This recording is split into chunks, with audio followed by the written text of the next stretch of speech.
আজিৰ দিনত PM কিষাণ হিতাধিকাৰীৰ তালিকাত বহুতো কৃষকৰ নাম নাই।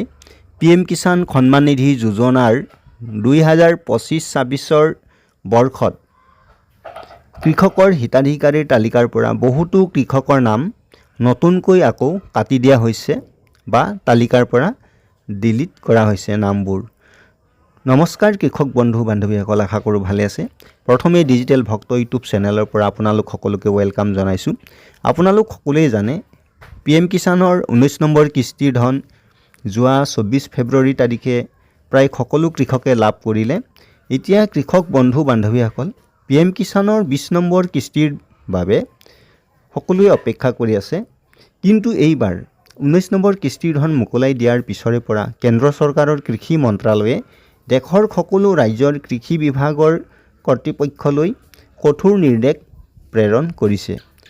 এই কঠোৰ নিৰ্দেশটো হ'ল দেশৰ প্ৰতিটো ৰাজ্যতে হিতাধিকাৰীৰ তালিকাত সন্নিৱিষ্ট হৈ থকা সকলো অনুপযুক্ত ভুৱা কৃষকক তন্নকৈ পৰীক্ষা কৰি বাছি উলিয়াই 20 নম্বৰ কিস্তি দিয়াৰ আগতে PM কিষাণৰ হিতাধিকাৰী তালিকাৰ পৰা নামবোৰ কাটি দি নতুন ফ্ৰেছ লিষ্ট বা তালিকা PM কিষাণৰ অফিচিয়েল ৱেবছাইটত প্ৰকাশ কৰিব লাগে।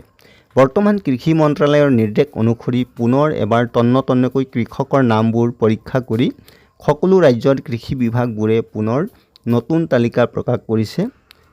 আমি আমাৰ ৰাজ্যৰ কেইবাখনো জিলাৰ ৰাজহ গাঁৱৰ কৃষকৰ PM কিষাণৰ বেনিফিচিয়াৰীৰ তালিকাবোৰ পৰীক্ষা কৰিছোঁ। পৰীক্ষা কৰি দেখা পালোঁ কিছুমান অঞ্চলৰ তালিকাত নাম থকা কৃষকৰ নাম পূৰ্বৰ আৰু বৰ্তমানৰ নতুন তালিকাত সংখ্যা একেই আছে আৰু কিছুমান ৰাজহ গাঁৱৰ হিতাধিকাৰীৰ সংখ্যা পূৰ্বতকৈ হ্ৰাস পাইছে। এখন ৰাজহ গাঁৱত ফেব্ৰুৱাৰী মাহত হিতাধিকাৰীৰ সংখ্যা 59 আছিল, অৰ্থাৎ 59 জন আছিল। বৰ্তমান আজিৰ দিনত অৰ্থাৎ 17/4/2025ত হিতাধিকাৰীৰ সংখ্যা মাত্ৰ 44 জন, অৰ্থাৎ 44 জন, অৰ্থাৎ 15 জন হিতাধিকাৰীৰ নাম এই তালিকাৰ পৰা পুনৰ কাটি দিয়া হৈছে।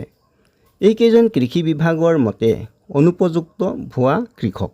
গতিকে কৃষক বন্ধু বান্ধৱীসকল PM কিষাণৰ সকলো কৃষকে আজিৰ দিনত বেনিফিচিয়াৰী লিষ্টত নিজৰ নামটো আছেনে নাই এবাৰ পৰীক্ষা কৰাটো অতি প্ৰয়োজন। এই নতুন তালিকাত নাম নথকা কৃষকসকলে এইবাৰ আহি থকা PM কিষাণৰ 20 নম্বৰ কিস্তিৰ ধন লাভৰ পৰা বঞ্চিত হ'ব।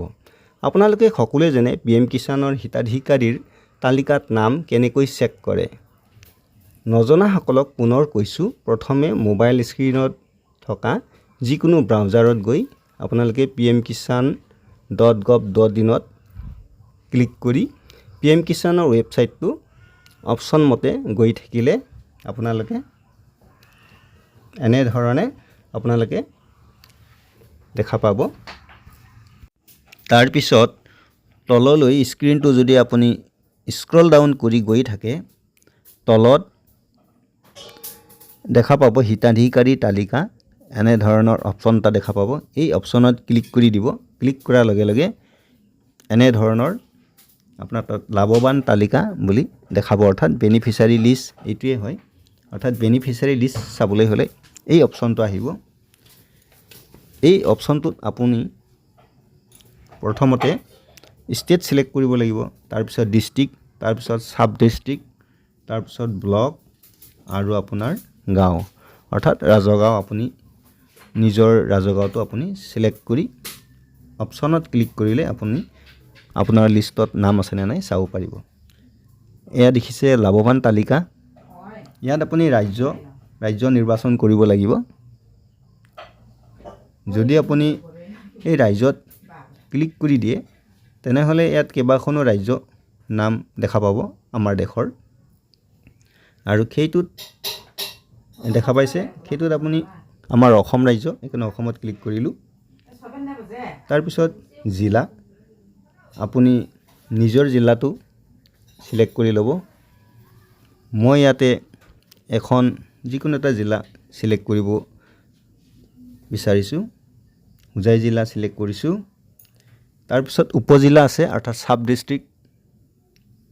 ডিষ্ট্ৰিক্টটো হোজাই চিলেক্ট কৰিলোঁ। তাৰপিছত ব্লক সিলেক্ট কৰিম ব্লকটো ইয়াত যোগীজান ব্লক সিলেক্ট কৰি দিলোঁ তাৰপিছত গাঁও ৰাজগাঁও সিলেক্ট কৰিব লাগে ইয়াতে মই